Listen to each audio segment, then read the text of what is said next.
Cualquier persona que tenga demasiado apego por las cosas materiales o por el espejo, a quien le gusta el dinero, los banquetes exuberantes, las mansiones suntuosas, los trajes refinados, los autos de lujo, le aconsejaría que se fije qué está pasando en su corazón y rece para que Dios lo libere de esas ataduras.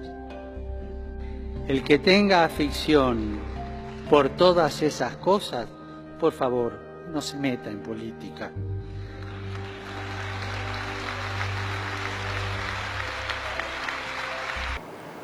Muy buenas noches, tengan todos ustedes, amables televidentes, bienvenidos a Desde Otra Óptica. Hoy, miércoles 1 de mayo, fecha conmemorativa del Día Internacional del Trabajo. Les saluda Daniel Jesús Barbayanes, tarjeta profesional de periodista 11025 del Ministerio de Educación Nacional, el programa por la señal de Enlace Televisión y también por Facebook Live.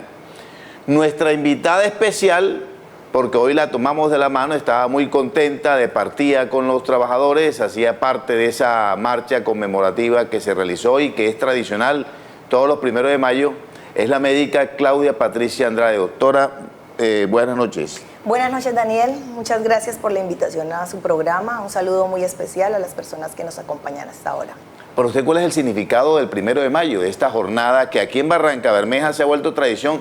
No tanto por la marcha y la concentración, sino porque es un día más de, aparte de, o cualquiera cree que es de protesta, pero aquí es de integración y de alegría. Bueno, Daniel, tenemos que recordar que el Día Internacional del Trabajo surge como conmemoración a los mártires de Chicago. Fueron unos trabajadores que iniciaron o emprendieron una lucha en los Estados Unidos en la cual reclamaban que su horario laboral pasara de 12 y 18 horas a 8 horas laborales. Ellos lograron esto, pero dentro de esos trabajadores que emprendieron esa lucha, 5 aproximadamente fueron pasados a la horca y con ello llevó a que a nivel mundial se conmemorara pues esa acción de esos trabajadores. Bueno, la señal de Facebook Live le comunico que mucha gente se está vinculando a esta hora a la señal de Facebook Live. A todos ellos, para no individualizar, los estamos saludando a esta hora. Pero bueno, el movimiento obrero en la actualidad, ¿qué significado tiene para usted ese movimiento obrero, ese movimiento que se transforma sobre todo en estas fechas conmemorativas?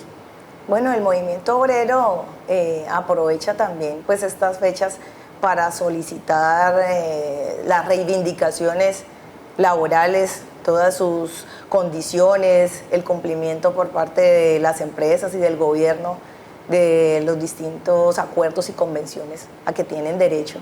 Entonces es una fecha en la que se hacen estas reclamaciones y se busca la reivindicación de los derechos de la clase trabajadora. Yo me acuerdo que usted fue muy dinámica en su época de concejal, precisamente, si no estoy mal, cuando un grupo de trabajadores temporales reclamaban esos derechos. ¿Qué la lleva a usted hoy que participó activamente de esta movilización a esa época en la que usted se desempeñó como concejal? Bueno, Daniel, el compromiso y la defensa con la clase trabajadora no es de ahora. Usted lo ha dicho, cuando fui concejal de Barrancabermeja, acompañé a los trabajadores en diferentes causas. Una de ellas, sí, efectivamente, fue una huelga de hambre que hicieron los temporales de Ecopetrol en el Consejo Municipal.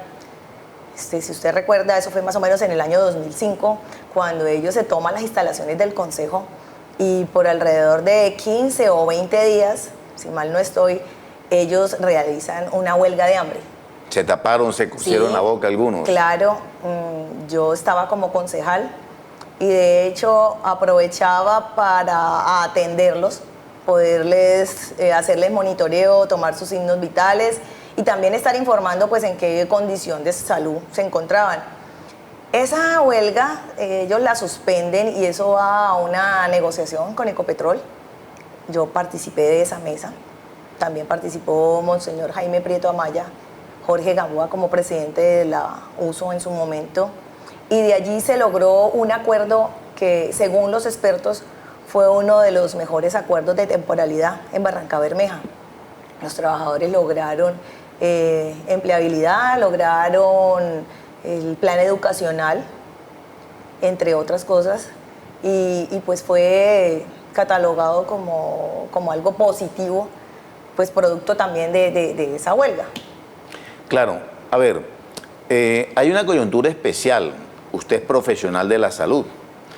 Precisamente en estos días escuchamos al gerente de la empresa social del Estado municipal hablar del riesgo financiero en el que se encuentran porque las EPS no les pagan y además porque le están exigiendo que cierre algunos puestos de salud, especialmente en el sector rural.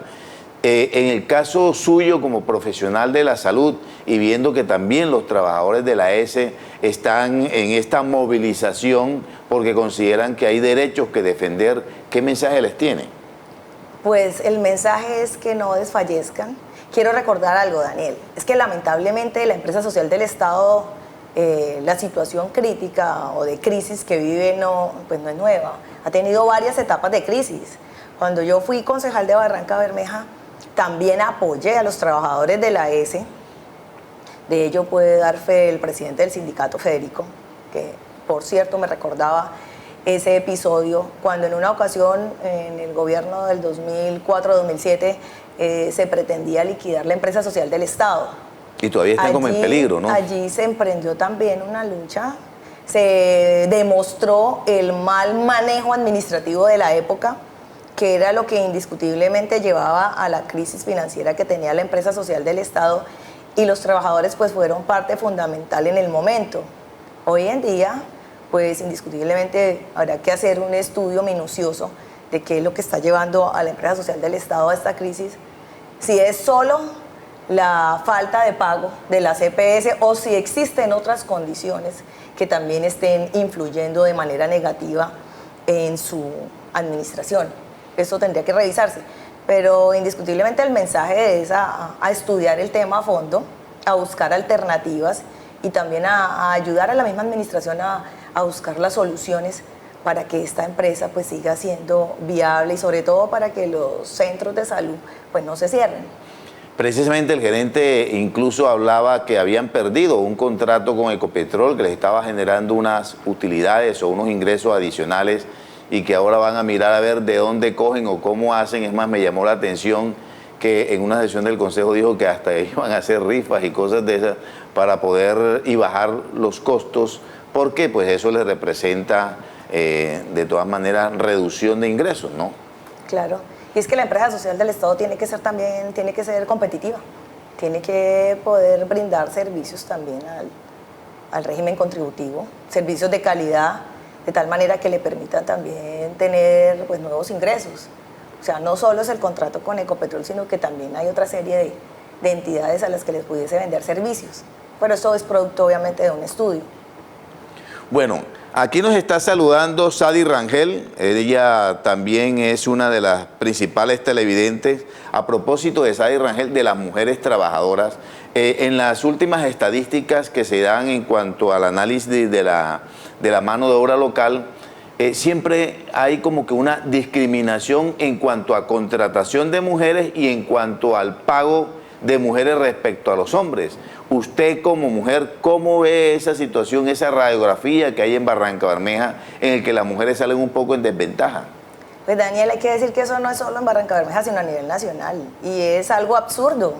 O sea, desde hace muchos años la mujer ha venido ganando día a día nuevos espacios en escenarios de dirección y pues obvio que las condiciones laborales tienen que ser las mismas. O sea, no debe haber ningún tipo de discriminación salarial con respecto a si es hombre o mujer. O sea, las condiciones tienen que ser exactamente las mismas. Y en mi posición, en lo que he podido ejercer como dirigente política, como líder social, indiscutiblemente para mí se tiene que reivindicar el papel de la mujer. La posición de la mujer tiene que ser reivindicada. Bueno, su señor padre, José Aristides Andrade, él fue congresista de la República. Del paso de José Aristides Andrade por el Congreso de la República, ¿qué podemos nosotros traer que haya él intervenido en favor de la como dicen en el sector popular, de la clase trabajadora. Bueno, yo tengo que resaltar el hecho de dónde surge también mi inclinación hacia la defensa de lo público y hacia la defensa de la clase trabajadora, y eso tiene que ver con el ejemplo que también vi en mi casa. José Aristides Andrade, quien hizo una carrera política en la cual pasó de concejal, diputado, representante a la Cámara y llegar a ser senador de la República, su paso por el Congreso de manera particular estuvo siempre en la Comisión Séptima del Congreso. Esa es la que se encarga de asuntos laborales. Sí, pensionales, salud. Y allí él fue uno de los ponentes, precisamente, y los principales impulsores de esa ley que permitió la seguridad social a las empleadas del servicio doméstico. Esa es una gran reivindicación hoy, ¿no? 1988. Claro. Era algo que no lo había, era algo que no era reconocido, y él logra que se pueda reivindicar este papel también. Y entre otras también recuerdo la mesada, la tan mencionada mesada 14, de la cual se beneficiaron muchos pensionados de Ecopetrol, y mesada que lamentablemente con el acto legislativo 001 del 2005 en el gobierno del presidente Uribe, pues fue suprimida. Entonces, siempre fue en pro de ello. También tengo que recordar que en mi papel, en mi paso en el Consejo, pues no solo fue acompañar a los trabajadores de la ES, los temporales de Ecopetrol, sino también el papel que pude desempeñar como representante del Consejo Municipal, ya lo había nombrado en un programa, junto con el concejal Daniel Patiño, como mediadores de la huelga que hubo en el año 2004 entre los trabajadores de Ecopetrol. Perfecto. El conflicto laboral uso Ecopetrol. En esa huelga, pues también ahí principalmente lo que los trabajadores reclamaban era la viabilidad de Ecopetrol, que siguiera siendo una empresa 100% estatal, 100% colombiana. Y esto se logró en ese proceso, una huelga de alrededor de 32 días. Perfecto. Vamos a unos mensajes de interés y ya regresamos a este diálogo ameno con la médica Claudia Patricia Andrade, que ella participó, entre otras cosas, hoy en la movilización que en todo el país y en Barrancabermeja hicieron los sindicatos y trabajadores en conmemoración al Día del Trabajo. Ya regresamos.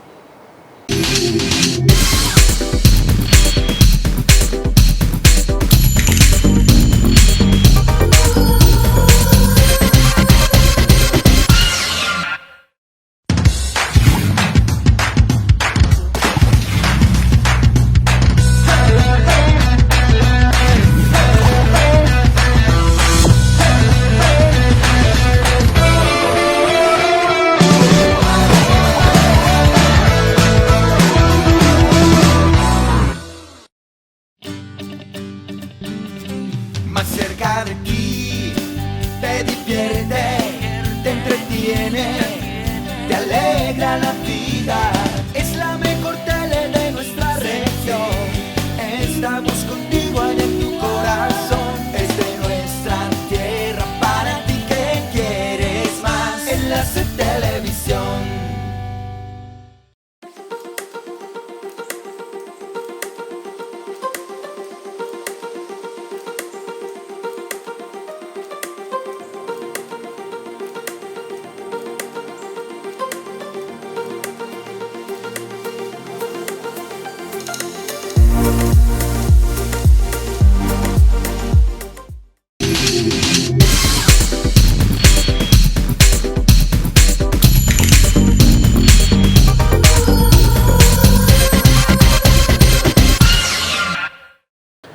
Regresamos a Desde Otra Óptica, hoy miércoles festivo, mucho en sus hogares viendo este programa. Gracias a Dios hemos llegado a todos los hogares, eso es lo que hemos querido, hacer un periodismo participativo.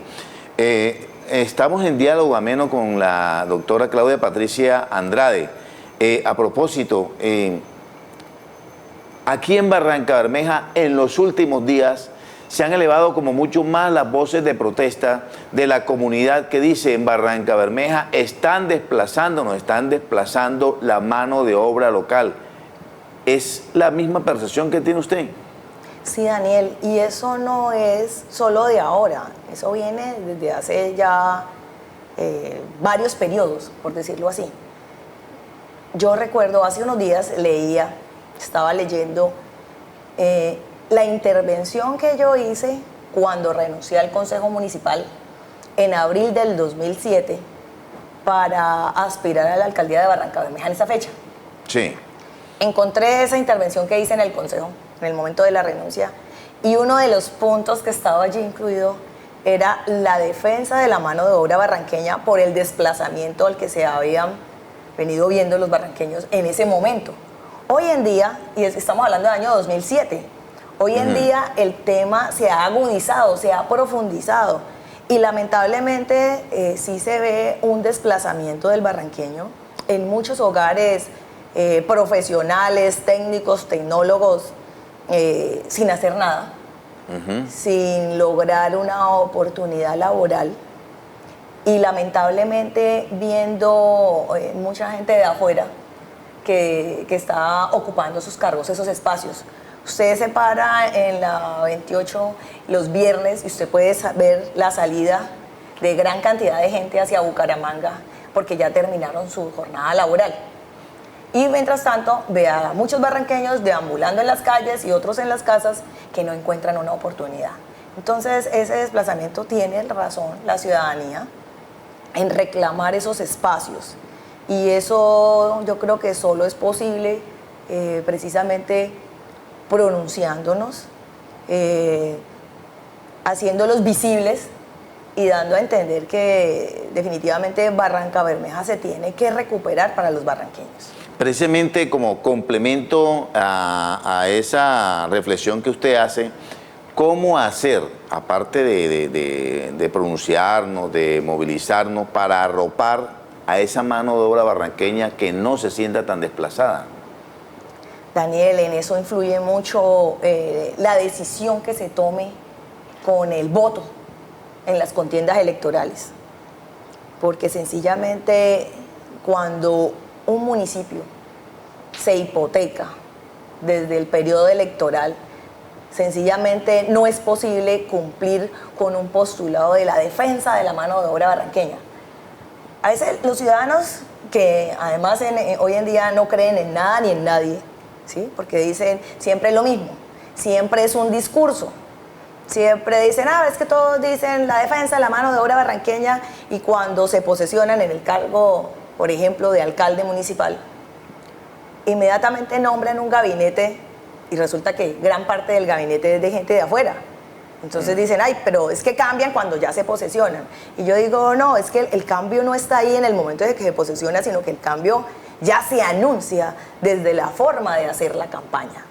Entonces, si usted ve pues un proceso oneroso, con cualquier cantidad de dinero circulando, de prebendas, de todo tipo de cosas, pues obvio eso tiene que venir de algún lado, en donde obviamente van a haber unos intereses, y generalmente pues van esos intereses enfocados a gran parte de la administración municipal, y allí es donde vemos los efectos de esa mano de obra de afuera que llega y se apodera pues no solo de los cargos, sino de las contrataciones. Entonces, yo creo que siempre es una buena decisión, o es algo que hoy en día los barranqueños y las barranqueñas tenemos que mirar, es hacia dónde va la ciudad y hacia dónde van como ese tipo de propuestas o ese ejercicio, si realmente va por una defensa de la mano de obra barranqueña o sencillamente es algo que se queda en un discurso. En mi caso en particular, Daniel, sí, decirle que precisamente la participación que yo llevé cuando fui concejal de Barrancabermeja, lo que he podido demostrar y mi actuar en la vida pública demuestra perfectamente cuál ha sido mi criterio, mi pensamiento respecto a la defensa de lo público y de manera particular respecto a la defensa de la clase trabajadora y por ende de la mano de obra barranqueña. Por eso yo en algunas ocasiones digo que soy una mujer probada. Cuando he estado en una posición de esas, he demostrado quién soy y jamás he cambiado. Mis pensamientos siguen siendo los mismos. O sea, su participación hoy en la movilización es un mensaje que usted está dando. Claro que sí, Daniel, es ratificar un compromiso con algo realmente importante como es la clase trabajadora, pues que son los que están produciendo, los que permiten que la economía también se mueva, que circule el dinero, y que es algo que la ciudadanía de Barranca Bermeja pues está reclamando, ¿no? Que hayan muchos más trabajadores, que sean mucho más los trabajadores que los desempleados, que sea una ciudad llena de oportunidades precisamente para que la mano de obra barranqueña pueda ejercer en su ciudad, en su terruño, y no tenga que desplazarse y no tenga que irse, y así mismo pues también el comercio se mueva. Nosotros tenemos el compromiso de defender a la mano de obra barranqueña. Porque es triste saber del propio Dani que Barranca Bermeja está encabezando la tasa de desempleo en el país. Es preocupante, doctora. Claro, y es algo inaceptable, Daniel, es algo inaceptable con los recursos que se manejan en la ciudad, con las obras, con la serie de inversiones que se podrían desarrollar y que a su vez permitirían también la generación de oportunidades a los barranqueños. Pero lo más triste es que sí se generen, pero para otros. Ya. Bueno, sin el temor de generar como que un desequilibrio, en el sentido de que, bueno, usted es mujer, quizás muchas mujeres se vean representadas en usted y quizás crean que con usted van a tener muchas oportunidades, pero ahí está el hombre que dice, nosotros también. ¿Cómo haría usted para manejar ese concepto, ya que tiene una gran responsabilidad como mujer de representar a las mujeres en cargos ejecutivos, cargos de elección popular, cargos que la mujer necesita ese apoyo? A ver, pues indiscutiblemente en un caso de Claudia Andrade en una posición de administradora del municipio, la Secretaría de la Mujer es algo que reivindicaría. ¿Se va a crear? ¿Se debería crear? Indiscutiblemente pienso que se debería crear. Se debe crear. Y en cuanto a la participación, pues obvio tiene que haber una mayor participación de mujeres comparada con la que hay hoy en día, pero no un desplazamiento de los hombres. No, yo soy de las partidarias en que las condiciones deben ser las mismas, pero ante la desventaja que se vive, pues la mujer tiene que ser reivindicada. Bueno, ya usted nos dice, ahí estamos viendo imágenes de su participación en esa movilización que para usted tiene un ingrediente especial y ya lo dio a conocer, pero ¿qué coyuntura le representó hoy esa participación? Por ejemplo, vemos la situación de fertilizantes colombianos que está en proceso de liquidación y vemos otras coyunturas que se han registrado en la ciudad. Para usted, ¿qué ingrediente especial, aparte de su participación, tuvo esa movilización hoy? Pues Daniel, el ingrediente especial, pues ver el compromiso de tantos ciudadanos nuevamente reunidos, reclamando unos derechos, manifestando, aquí estamos, vamos a estar vigentes, queremos también recuperar la ciudad, y sobre todo con los programas que he visto, Daniel, en su página, en los cuales algo de lo que resalta a mucha gente es ese compromiso y esa defensa de la mano de obra barranqueña, ese arraigo nuevamente del barranqueño. Para mí es satisfactorio ver tanta gente marchando, tanta gente comprometida y tanta gente diciendo como, bueno, aquí pasa algo y tenemos que hacer algo. Aquí estamos y vamos a hacer una lucha, vamos a hacer una defensa. Lo veo como, es decir, es importante, la defensa de la mano de obra barranqueña sería como uno de sus puntales. Tiene que ser, Daniel, tiene que ser. O sea, la ciudad lo está llamando, lo está necesitando, lo está reclamando, y además las condiciones en que se vive. Hace poco cerraron una papelería muy conocida acá. Sí. Yo he tenido la oportunidad de hablar con el dueño días antes, y situaciones como esas no se pueden seguir dando, ¿sí? ¿Y por qué? Pues porque no se mueve el dinero, porque no hay flujo de dinero. La economía de la ciudad todos la conocemos. Entonces, algo hay que hacer.